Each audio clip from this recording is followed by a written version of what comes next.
ವಿನೋದ್ ವಾರ್ತೆಗೆ ಸ್ವಾಗತ. ನೇರವಾಗಿ ವಿಷಯಕ್ಕೆ ಬಂದ್ಬಿಡ್ತೀನಿ. ಸಚಿವ ಸಂಪುಟ ವಿಸ್ತರಣೆ ನಡೀತಾ ಇದೆ. ಹೀಗಾಗಿ ಅಲ್ಪಸಂಖ್ಯಾತರಲ್ಲಿ ಈ ಸಲ ಯಾರಿಗೆ ಸಚಿವ ಸ್ಥಾನ ಸಿಗ್ಬೋದು ಅನ್ನೋದ್ರ ಬಗ್ಗೆ ಬಹಳಷ್ಟು ಚರ್ಚೆ ಆಗ್ತಾ ಇದೆ. ರೇಸ್ನಲ್ಲಿರೋರು ರಿಜ್ವಾನ್ ಅರ್ಷದ್ದು, ತನ್ವೀರ್ ಸೇಠು ಮತ್ತೆ ಸಮೀರ್ ಅಹಮದ್. ಆದರೆ ಈ ಸಲ ಯಾರಿಗೆ ಸಚಿವ ಸ್ಥಾನ ಕೊಡೋದು ಅನ್ನೋದ್ರ ಬಗ್ಗೆ ವಿಪರೀತ ಚರ್ಚೆಗಳಾಗ್ತಾ ಇದೆ. ಜಮೀರ್ ಅವ್ರ ಮೇಲೆ ಕಾಂಗ್ರೆಸ್ನ ವಿರುದ್ಧ ಕೆಲಸ ಮಾಡಿದರ ಆರೋಪ ಕೂಡ ಇದೆ. ಸ್ವಲ್ಪ ಸೈಡ್ ಲೈನ್ ಆಗಿದ್ದಾರೆ ಅನ್ನೋದು ಕೂಡ ಎಲ್ಲ ಕಡೆ ಮಾತುಗಳಿದಾವೆ. ಹಾಗಾಗಿ ಬನ್ನಿ ಇವತ್ತು ಜಮೀರ್ ಅವ್ರನ್ನೇ ನೇರವಾಗಿ ಭೇಟಿ ಮಾಡಿ ಮಾತಾಡ್ಸೋಣ. ಜಮೀರ್ ಅವರೇ, ನಮಸ್ಕಾರ ಕಾರ್ಯಕ್ರಮಕ್ಕೆ. ಹೇಳ್ರಿ ಹೇಳ್ರಿ ಹೇಳ್ರಿ ಈಗ ವಿಷಯ ಗೊತ್ತಾಗಿದೆ ನಿಮಗೆ. ಈಗ ಅಲ್ಪಸಂಖ್ಯಾತರ ನಾಯಕರಲ್ಲಿ ನಿಮಗೆ ಸಚಿವ ಸ್ಥಾನ ಸಿಗೋ ಯಾವುದೇ ಅವಕಾಶಗಳಿಲ್ಲ ಅಂತಿದ್ದಾರೆ. ಇದಕ್ಕೆ ಏನ್ ಹೇಳ್ತೀರಾ? ರೀ, ಯಾರು ಹೇಳ್ದವ್ರು ನಿಮ್ಗೆ? ನಿಮ್ಗೇನಾದ್ರು ತಲೆನಲ್ಲಿ ಬುದ್ಧಿಗಿದ್ದೆ ಐತಾ ಇಲ್ಲ?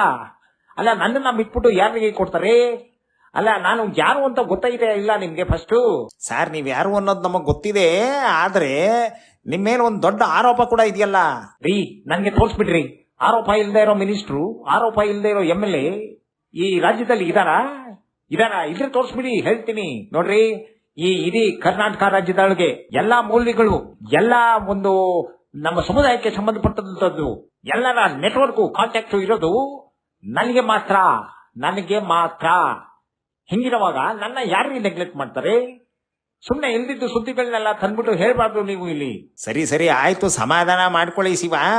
ಅಲ್ಲ, ನಾನು ಏನ್ ಹೇಳೋಕ್ ಹೊರಟಿದ್ದೀನಿ ಅಂತ ಅಂದ್ರೆ, ನಿಮಗೆ ಆಲ್ಟರ್ನೇಟಿವ್ ಆಗಿ ರಿಜ್ವಾನ್ ಅರ್ಷದ್ದು, ತನ್ವೀರ್ ಸೇಠು ಯಾರಿಗಾದ್ರೂ ಈ ಒಂದು ಸಚಿವ ಸ್ಥಾನ ಕೈ ಸಿಗಬಹುದು ಅಂತ ಹೇಳ್ತಾ ಇದ್ದಾರೆ. ನೋಡ್ರಿ, ನೀವು ಬೆಂಗಳೂರಿನಲ್ಲಿ ಒಂದು ಸ್ಲಮ್ಗೆ ಹೋಗ್ಬಿಡಿ, ಒಂದು ದೊಡ್ಡ ಏರಿಯಾಗೆ ಹೋಗಿ, ನೀವು ಟ್ರಾನ್ಸ್ಪೋರ್ಟ್ ಸೆಕ್ಷನ್ಗೆ ಹೋಗ್ಬಿಡಿ.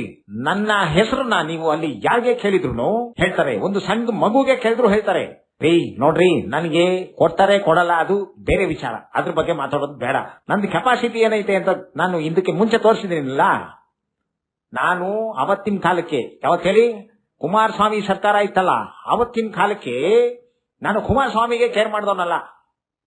ನನಗೆ ಕೊಟ್ರೆ ಎಷ್ಟು ಬಿಟ್ರೆ ಎಷ್ಟು ಜನ ಇದಾರೆ. ನಂದು ಕ್ಷೇತ್ರ ಐತೆ. ನನ್ಗೇನು ಬೇರೆ ಬಿಸ್ನೆಸ್ ಇಲ್ಲ ಮಾಡಕ್ಕೆ, ಕೆಲಸ ಇಲ್ಲ ಅಂತ ತಿಳ್ಕೊಂಡಿದ್ದೀರಾ ನೀವು? ಬನ್ನಿ ನೋಡೋಣ ಏನಾಗ್ತೈತೆ ಅಂತ. ನಾವು ಇಲ್ಲಿ ಕಾಂಗ್ರೆಸ್ಗೋಸ್ಕರ ದುಡ್ದಿದ್ದೀವಿ ಸ್ವಾಮಿ. ಕಾಂಗ್ರೆಸ್ಗೋಸ್ಕರ ರಕ್ತ ಹರಿಸ್ಬಿಟ್ಟಿದೀವಿ, ಬೆವರು ಹರಿಸ್ಬಿಟ್ಟಿದೀವಿ. ಓಕೆ ಜಮೀರ್ ಅವರೇ, ಎಲ್ಲ ಹರಿಸಿದ್ದೀರಿ. ಆದ್ರೆ ನಿಮ್ ಕಡೆ ಇವಾಗ ಏನ್ ಹರಿಯುತ್ತೋ ಬಿಡುತ್ತೋ ಅನ್ನೋದೇ ದೊಡ್ಡ ಪ್ರಶ್ನೆ ಆಗಿದೆ. ದೇವರು ನಿಮ್ಮ ಮನಸ್ಸಿಗೆ ಶಾಂತಿ ಕೊಡ್ಲಿ.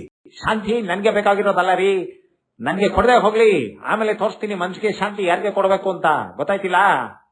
ಸರಿ ನೋಡಿದ್ರಲ್ಲ, ಜಮೀರ್ ಅವರು ಸ್ವಲ್ಪ ಗರಂ ಆಗಿದ್ದಾರೆ.